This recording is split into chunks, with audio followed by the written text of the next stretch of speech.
Welcome to Mom Chi's Amazing Corner.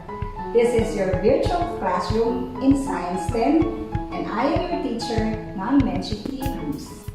Both the nervous and endocrine systems play an important part in enabling the body to maintain homeostasis. Let's learn more on how the nervous system and endocrine system work together to maintain homeostasis in today's lesson.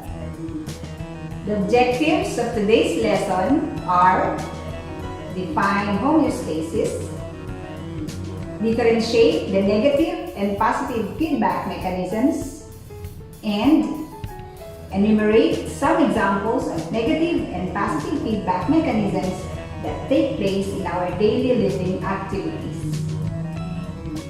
Our lesson for today is about nervous system working together with the endocrine system to maintain homeostasis.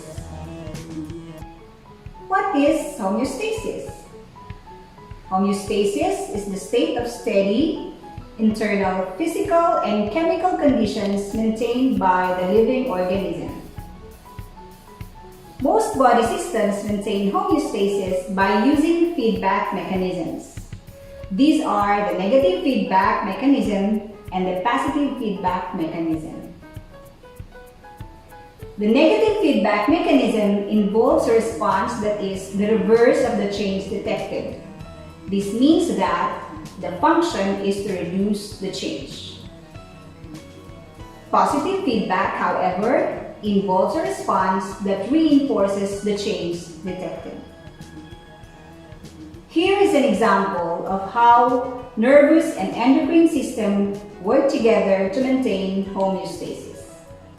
When the brain receives messages from the body about an internal change on its system, it works to restore the system to its normal state. In this example, the brain detected an increase in the blood sugar level in the body. The brain sends signals to the pancreas to produce insulin and release it into the blood. The hormone insulin will inform the liver to take up glucose and store it as glycogen. The body cells also take up extra glucose in the blood. From these events, the blood glucose will decrease and becomes normal. Homeostasis is achieved. This is an example of negative feedback. Some body parts become useful in the fight or flight response. Adrenaline can make the blood vessels of some non-essential body organs constrict and divert the flow of blood from it so that more blood will be provided to the muscles. Even the eyes are affected by adrenaline by making your pupils dilate, which means they get wider, and this allows more light in to better see the danger. Always remember that the levels of hormones in the body are controlled by feedback. It is important that the amount of hormones in our body is kept at the right level. The endocrine system plays an important part in maintaining homeostasis. To achieve homeostasis, the nervous and endocrine systems maintain a normal range of the following: body temperature, amount of water in the body,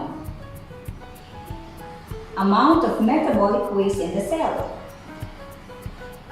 blood calcium level, and more bodily functions to sustain life. I hope you enjoyed and learned from our lesson today. This is Mom Chi. See you in another amazing lesson.